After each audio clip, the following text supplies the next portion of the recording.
S, ಈ ಬಗ್ಗೆ ಮಾತನಾಡೋದಕ್ಕೆ ಮತ್ತು ವಿಸ್ತೃತವಾಗಿ ಚರ್ಚೆ ಮಾಡೋದಕ್ಕೆ ಈಗಾಗಲೇ ನಮ್ಮ ಸ್ಟುಡಿಯೋಗೆ ಸಾಕಷ್ಟು ಆಟೋ ಚಾಲಕರು ಬಂದಿದ್ದಾರೆ. ಸೊ ಅತಿಥಿಗಳನ್ನ ವೆಲ್ಕಮ್ ಮಾಡೋಣ. ಇನ್ನು ಈ ಚರ್ಚೆಯಲ್ಲಿ ಸುಬ್ರಹ್ಮಣ್ಯ ಅವರು ಕೂಡ ಭಾಗಿಯಾಗಿದ್ದಾರೆ. ಅವರಿಗೆ ಕಾರ್ಯಕ್ರಮಕ್ಕೆ ಆತ್ಮೀಯ ಸ್ವಾಗತ, ನಮಸ್ಕಾರ. ಜೊತೆಗೆ ಕುಮಾರ್ ಅವರು ಕೂಡ ಈ ಒಂದು ಚರ್ಚಾ ಕಾರ್ಯಕ್ರಮದಲ್ಲಿ ಭಾಗಿಯಾಗಿದ್ದಾರೆ. ಅವರಿಗೂ ಕೂಡ ಆತ್ಮೀಯವಾದಂತಹ ಸ್ವಾಗತ. ಜೊತೆಗೆ ಶಿವನಾಗಪ್ಪ ಅವರು ಕೂಡ ಈ ಕಾರ್ಯಕ್ರಮದಲ್ಲಿ ಭಾಗಿಯಾಗಿದ್ದಾರೆ. ಅವರಿಗೂ ಕೂಡ ಆತ್ಮೀಯವಾದಂತಹ ಸ್ವಾಗತ. ನಿನ್ನೆ ದಿನ ಇದೇ ವೇದಿಕೆಯಲ್ಲಿ ಅರ್ಥಾತ್ ಇದೇ ತರಹದ ಒಂದು ಚರ್ಚಾ ಕಾರ್ಯಕ್ರಮದಲ್ಲಿ ಗೃಹಿಣಿಯವರ ಅಡಿಗೆ ಮನೆಗೆ ಯಾವ ತರಹದ ಗ್ಯಾಸ್ ಬರಬಿದ್ದಿತ್ತು ಅನ್ನುವಂಥದ್ದು ಬಹಳಷ್ಟು ದೊಡ್ಡ ಮಟ್ಟಿಗೆ ಚರ್ಚೆ ಆಗ್ತಾ ಇತ್ತು. ಸೊ ಆಟೋ ಚಾಲಕರು, ಸೊ ಬೆಂಗಳೂರಿನಲ್ಲಿ 3 ರಿಂದ 4 ಲಕ್ಷ ಆಟೋ ಏನು ಚಲನೆಯಲ್ಲಿದೆ ಸರ್. ಹಾಗಾದರೆ ಈ ಬಡವರ್ಗದ ಈ ರೋಧನೆ ಯಾರಿಗೆ ಅರ್ಥ ಆಗೋದು, ಯಾವಾಗ ಅರ್ಥ ಆಗೋದು? ನಾನು ನೇರವಾಗಿ ನಿಮಗೆ ಪ್ರಶ್ನೆ ಮಾಡ್ತಾ ಇದ್ದೀನಿ ಆರಂಭದಲ್ಲಿ. ಸರ್, ಸರ್ಕಾರ ಅಂತೂ ಯಾರಿಗೂ ನಾವು ಯಾರಿಗೆ ಏನೇ ರೀತಿ ಹೇಳಿದ್ರು ಸರ್ಕಾರ ಅಂತೂ ಯಾವುದೂ ಕೇಳಲ್ಲ. ಸರ್ಕಾರಕ್ಕೆ ಕಿವಿ ಕೇಳೋದು ಇಲ್ಲ, ಕಣ್ಣು ಕಾಣೋದಿಲ್ಲ. ಚಾಲಕರಂದರೆ ಅಷ್ಟೇ ತುಂಬ ಇದರಾಗೆ ಕೀಳಾಗೆ ನೋಡೋವಂಥ ಕೆಲಸ ಆಗ್ತಾಯಿದೆ. ಸರ್, ನೀವು ಎಷ್ಟು ವರ್ಷದಿಂದ ಬೆಂಗಳೂರಿನಲ್ಲಿ ಆಟೋ ಓಡಿಸ್ತಾ ಇದ್ದೀರಿ? ಸರ್, ನಾನು 7 ವರ್ಷದಿಂದ ಓಡಿಸ್ತಾ ಇದ್ದೀನಿ. ಈವರೆಗೂ ಕಂಡು ಕೇಳರಿಯದ ಸಮಸ್ಯೆ ಏಕಾಏಕಿ ಎರಗದಾಗ ನಿಮ್ಗೆ ಹೇಗೆ ಅನಿಸ್ತಾ ಇದೆ? ಹೆಂಗೆ ಸಹಿಸ್ಕೊಂಡಿದ್ದೀರಿ ಅಂತ? ಸಹಿಸ್ಕೊಳ್ಳೇಬೇಕಾಗುತ್ತೆ ಸರ್. ಯಾಕಂದರೆ ಯಾರು ನಾವು ಏನೇ ಹೇಳಿದ್ರು ಕೇಳೋರು ಇಲ್ಲ ಅಂತಂದಾಗ ನಮ್ಮ ಏನು ಕಷ್ಟಗಳಿರ್ತವೆ ಅದನ್ನು ನಾವು ನಮ್ಮ ಕೈಲಿ ಎಷ್ಟಾಗುತ್ತೋ ಅಷ್ಟು ಮಾಡಿಕೊಂಡು ಇದು ಮಾಡ್ಕೊಳ್ಳೋ ಅಂಥ ಕೆಲಸ ಮಾಡ್ತಾಯಿದ್ವಿ. ಕವರ್ ಮಾಡ್ಕೊಂಡು ಹೋಗೋವಂಥ ಕೆಲಸ ಆಗ್ತಿದೆ ಸರ್. ಈಗ ಈ ಹಿಂದೆ ಎಷ್ಟು ರೂಪಾಯಿ ಕೊಟ್ಟರೆ ಗ್ಯಾಸ್ ಸಿಗ್ತಾ ಇತ್ತು 1 kg? ಈಗ ಎಷ್ಟಾಗಿದೆ? ಸೊ ಈ ಹಿಂದೆ ಎಷ್ಟು ಬಳಸ್ತಾ ಇದ್ರಿ, ಈಗ ಎಷ್ಟು ಬಳಸಬೇಕಾದ ಅನಿವಾರ್ಯತೆ ಬಂದಿದೆ ಅಂತ? ಮುಂಚೆ ಬಂದು ಕಮ್ಮಿ ಇತ್ತು, 54 ರೂಪಾಯಿ ಇದ್ದಿದ್ದು LPG. ಇವಾಗ ಬಂದು ಹತ್ರ ಬಂದು 90 ರೂಪಾಯಿವರೆಗೂ ರೀಚ್ ಆಗಿದೆ. ನಮಗೆ ಮೈಲೇಜ್ ಬಂದು ಸಿಗೋಂಥದ್ದು 16 ರಿಂದ 17 ಕಿಲೋಮೀಟ್ರು. ಮತ್ತು ಕೈ ಬಾಡಿಗೆ ಅಂತೂ ಯಾವುದೂ ಇಲ್ಲ. ಆನ್ಲೈನ್ ಸಮಸ್ಯೆನೇ. ಆನ್ಲೈನ್ ಸಮಸ್ಯೆಯಲ್ಲಿ ಒಂದು 5 ರೂಪಾಯಿ ಚಾಲಕರು ಏನಾರು ಹೆಚ್ಚಾಗಿ ಕೇಳ್ತು ಅಂತಂದರೆ ಆಟೋ ಚಾಲಕರು ದುಪ್ಪಟ್ಟು ಹಣ ವಸೂಲಿ ಮಾಡ್ತಾರೆ. ಎಸ್, ಕುಮಾರ್ ಜೊತೆ ಒಂದಷ್ಟು ಮಾತನಾಡಿಸ್ತಾ ಹೋಗ್ತೀನಿ. ಕುಮಾರ್ ಅವರು ಸರ್, ಈಗಾಗಲೇ ಸರಿ ಸ್ವಂತ ಆಟೋ ಖರೀದಿ ಮಾಡ್ಕೊಂಡವರು ಹೆಂಗೋ ಬದುಕ್ತಾರೆ, 1 ತಿಂಗಳಾದ ನಂತರ ಹೆಂಗೋ ಪರಿಹಾರ ಸಿಗುತ್ತೆ ಅನ್ಕೋಬಹುದು. ಸರ್, ಹೊಸದಾಗಿ ಖರೀದಿ ಮಾಡಿರ್ತಾರೆ ಸರ್, ಅದಕ್ಕೆ EMI ಕಟ್ಟಬೇಕು. ಲೋನ್ ಕಂಪನಿಗಳು ಸುಮ್ಮನೆ ಬಿಡೋದಿಲ್ಲ.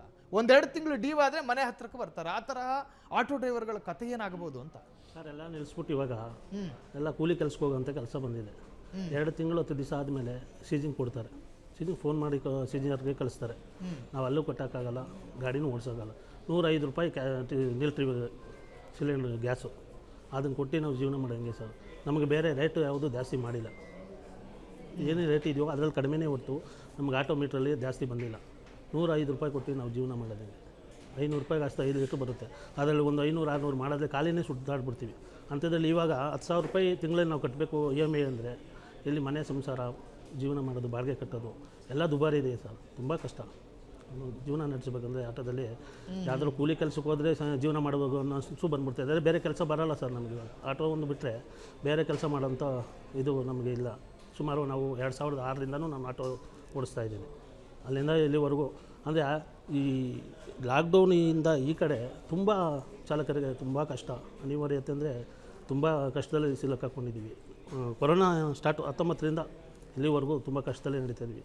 ಒಂದು ಆನ್ಲೈನ್ ಸಮಸ್ಯೆ, ಬೈಕು, ಟ್ಯಾಕ್ಸಿ, ರ್ಯಾಪಿಡೋ, ಅದರಿಂದ ನಮ್ಗೆ ತುಂಬ ಹೊಡೆತ ಬೀಳ್ತಾಯಿದೆ ಸರ್. ತುಂಬ ಕಷ್ಟ ಸರ್. ಇನ್ನು ಯಾರ ಜೊತೆ ಹೇಳೋದು? ರಾಜ್ಯ ಸರ್ಕಾರಕ್ಕೆ ಹೇಳೋದಕ್ಕೆ ಹೋದರೆ ಅವರು ಕೇಂದ್ರ ಸರ್ಕಾರದ ಮೇಲೆ ಬೊಟ್ಟು ಮಾಡ್ತಾರೆ, ಕೇಂದ್ರ ಸರ್ಕಾರದವರು ರಾಜ್ಯ ಸರ್ಕಾರದ ಮೇಲೆ. ಈ ಪರಸ್ಪರ ದೋಷಾರೋಪ ಇಲ್ಲಿ ಗಂಡ ಹೆಂಡತಿ ಜಗಳದಲ್ಲಿ ಕೂಸು ಬಡವಾಯಿತು ಅಂದಂಗೆ ಸರ್. ನಮ್ಮ ಮನೆ ಸಂಸಾರ, ನಮ್ಮ ಮನೆಯನ್ನ ನಾವು ಸಮಸ್ಯೆ ನಾವು ಮಾಡ್ಕೋಬೇಕು ಸರ್. ನಮ್ಮ ಮನೆ ಗುಟ್ಟನ್ನ ನಾವು ರೆಡಿ ಮಾಡ್ಕೋಬೇಕು. ಬೇರೆ ಊರ ಮೇಲೆ, ಬೇರೆ ಪಕ್ಕದ ಮನೆ ಮೇಲೆ ಹೇಳ್ಬಾರ್ದು. ನಮ್ಮ ಸಮಸ್ಯೆನ, ನಮ್ಮ ಕರ್ನಾಟಕದ ಸಮಸ್ಯೆನ ಕರ್ನಾಟಕದಲ್ಲೇ ಬಗೆಹರಿಸಬೇಕು. ಇವರು ಅಲ್ಲಿಂದ ಅವರು ಕೇಂದ್ರ ಸಂಘದಲ್ಲಿ ಕೇಳಿ ಇವರು ತಗೊಂಬರೋಂಥ ಕೆಲಸ ಇವ್ರು ಮಾಡಬೇಕು. ಇವರು ಅವ್ರು ಕೊಡಲಿಲ್ಲ. ನಮ್ಮ ಸರ್ಕಾರ ಇರೋದು ನಮಗೆ, ನಮ್ಮ ಹೆಲ್ಪ್ ಮಾಡೋಕ್ಕೋಸ್ಕರ, ನಮ್ಮ ಕಷ್ಟ ಪರಿಹರಿಸೋಕ್ಕೆ. ಅವ್ರು ಕೊಟ್ಟಿಲ್ಲ ಅಂತ ಇವ್ರು ಮಾಡೋಕ್ಕಲ್ಲ ಸರ್. ಕೇಳಿ ತಗೋಬರ್ಬೇಕಲ್ಲ ಇವರು. ನಮಗೆ ಈ ಥರ ಪ್ರಾಬ್ಲಮ್ ಇದೆ, ಈ ಥರ ಕೊಡಬೇಕು, ಈ ಥರ ಇದೆ ಅಂತ ಇವ್ರು ಕೊಟ್ಟರೆ ಸರ್ ಅವ್ರು ಕೊಡಬೇಕು. ಇವ್ರು ಸುಮ್ಮನೆ ಇವರು ಅವ್ರ ಮೇಲೆ ಹೇಳಿದ್ರೆ, ಇವ್ರ ಮೇಲೆ ಹೇಳಿದ್ರೆ, ನಮ್ಮ ಮನೆ ಸಂಸಾರ, ನಮ್ಮ ಮನೆ ಕಷ್ಟನ ನಾವು ಪರಿಗಣಿಸಬೇಕು. ನಾವೇನು ಮಾಡಬೇಕು ಅದು ಮಾಡಬೇಕು. ಅವ್ರು ಕೊಟ್ಟಿಲ್ಲ ಅಂದರೆ ನಾವು ಬಿಡಬಾರ್ದು ಸರ್. ನಮ್ಗೆ ಏನು ಬೇಕೋ ನಾವು ತೊಗೊಂಡು ಬರಲೇಬೇಕು. ಸರ್ಕಾರದ ಕೈಲಿದೆ ಸರ್, ಅದು ಮಾಡಲೇಬೇಕದು. ಸರ್ಕಾರ ಮಾಡಬೇಕು. ಎಸ್, ನಾವು ಗೌರ್ಮೆಂಟ್ ಸರ್ಕಾರ, ನಾವು ಈ ಸರ್ಕಾರ ನೋಡಿ ನಾವು ಓಟ್ ಹಾಕಿರೋದು ಅವ್ರಿಗೆ. ನಾವು ಅಲ್ಲಿ ಕೇಂದ್ರ ನೋಡಿ ಹಾಕಿಲ್ಲ, ನಮ್ಮ ಕರ್ನಾಟಕ ಸರ್ಕಾರ ನೋಡಿ ನಾವು ಹಾಕಿರೋದು. ಇವ್ರ ಕೈಲಿದೆ ಸರ್, ಇವ್ರು ಮಾಡಬೇಕದು. ನಾವು ಅವ್ರ ಹತ್ರ ಡೈರೆಕ್ಟಾಗಿ ನಾವು ಕೇಳೋಕ್ಕಲ್ಲ ಸರ್. ನಮ್ಮ ಸರ್ಕಾರ ನಾವು ನಮ್ಮ ಹಕ್ಕು ನಾವು ಕೇಳಬೇಕು ಅನ್ನೋ ಹಕ್ಕಿದಕ್ಕೆ ನಾವು ಹಾಕಿರೋದು. ನಮ್ಮ ಒಂದು ರೈಟ್ಸ್ ಇದೆ, ನಾವು ಹಾಕಬೇಕು. ನಾವು ಕೇಳೋ ರೈಟ್ಸ್ ಇದೆ, ನಾವು ಕೇಳ್ತಾ ಇದ್ದೀವಿ. ಇವರು ನಮ್ಮ ಸರ್ಕಾರ ಸಾಲ್ವ್ ಮಾಡ್ಬೇಕು ಸರ್. ತಗೊಂಬರೋ ಶಕ್ತಿ ಇವ್ರಿಗಿದೆ, ಕೊಟ್ಟಿದ್ದೀವಲ್ಲ ಸರ್, ನಾವು ಸರ್ಕಾರ ಕೊಟ್ಟಿದ್ದೀವಲ್ಲ. ಸರ್ಕಾರ ಕೇಳಬೇಕು ಸರ್. ಅದು ಯಾವುದೇ ಸರ್ಕಾರ ಆಗಲಿ ಕೇಂದ್ರ ಮೇಲೆ ಹಾಕ್ಬಾರ್ದು. ಕೇಂದ್ರನ ಕೇಳೋ ಶಕ್ತಿ ನಾವು ಕೊಟ್ಟಿದ್ದೀವಲ್ಲ, ಪ್ರಜಾಪ್ರಭುತ್ವದಲ್ಲಿ ನಾವು ಕೊಟ್ಟಿದ್ದೀವಲ್ಲ ಅವ್ರಿಗೆ ಪವರು. ಅವ್ರು ಕೇಳಿ ತಗೊಂಬರೋಂಥ ಕೆಲಸ ಮಾಡ್ಬೇಕು ಸರ್. ನಾವು ಡೈರೆಕ್ಟ್ ನಾವು ಹೋಗಿ ಅಲ್ಲಿ ಕೇಳೋಕ್ಕಾಗುತ್ತೆ ಸರ್. ರಾಜ್ಯ ಸರ್ಕಾರವು ಪರಿಹರಿಸುವ ಕೆಲಸ ಮಾಡಬೇಕು, ಅವರೇ ಮಾಡ್ಬೇಕು ಸರ್. ಇನ್ನು ನಾಗಪ್ಪನವರು, ಒಂದು ಟೈಮ್ ಇತ್ತು ಸರ್, ನಿಮ್ಮ ಆಟೋ ಡ್ರೈವರ್ಗಳ ಜೇಬು ನೋಡಿದ್ರೆ ಏನೋ ಒಂದು ಸರ್ ಮತ್ಸರ ಆಗ್ತಾ ಇತ್ತು ನಮಗೆ, ದುಡ್ಡು ಇಷ್ಟಿಟ್ಟವನಲ್ಲ ಈ ಅಪ್ಪ ಅಂತ ಹೇಳಿ. ಇತ್ತೀಚೆಗೆ ನಿಮ್ಮ ಜೇಬುಗಳೆಲ್ಲ ಖಾಲಿ ಆಗವೆ. ಹೌದು ಸರ್. ಸೊ ಅದಕ್ಕೆ ಕಾರಣ ಏನು? ಅದೇ ಸರ್, LPG ಜಾಸ್ತಿ ಆಗಿದೆ, ಬಾಡಿಗೆಗಳು ಕರೆಕ್ಟಾಗಿ ಸಿಗ್ತಾ ಇಲ್ಲ. ನಾವು ಹೋದ್ರೂ ಬಾಡಿಗೆ ಸಿಗಲ್ಲ, ಏನು ಹೋದ್ರೂ ಮತ್ತೆ ಎಲ್ಲಿ ಹೋಗ್ತೀವಿ ಎಲ್ಲ ಖಾಲಿ ಸುತ್ತಿ ಗ್ಯಾಸ್ ಖಾಲಿ ಆಗುತ್ತೆ. ಕ್ಷಣ ಕ್ಷಣದ ಸುದ್ದಿಗಳಿಗಾಗಿ ಫ್ರೀಡಂ ಟಿವಿ ಸಬ್ಸ್ಕ್ರೈಬ್ ಮಾಡಿ, ಲೈಕ್ ಮಾಡಿ ಹಾಗೂ ಫಾಲೋ ಮಾಡಿ. ಹೊಸ ಸುದ್ದಿಗಳ ನೋಟಿಫಿಕೇಶನ್ಗಾಗಿ ಬೆಲ್ ಐಕಾನ್ ಮೇಲೆ ಕ್ಲಿಕ್ ಮಾಡಿ.